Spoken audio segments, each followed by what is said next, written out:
Love जिहादची 1 lakh प्रकरणे समोर आली आहेत, पण या निवडणुकीत आपल्याला वोट जिहाद पाहण्यास मिळाला।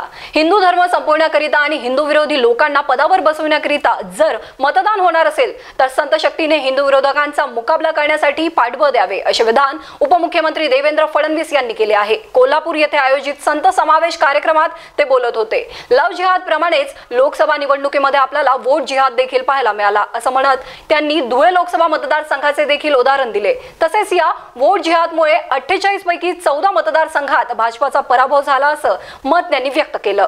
या निवडणुकीमध्ये आपण बघितलं कशा प्रकारे वोट जिहाद आपल्याला पाहायला मिळाला। वोट जिहाद काय अर्थ आहे? वोट जिहादचा अर्थ आहे, एकच साधं उदाहरण सांगतो।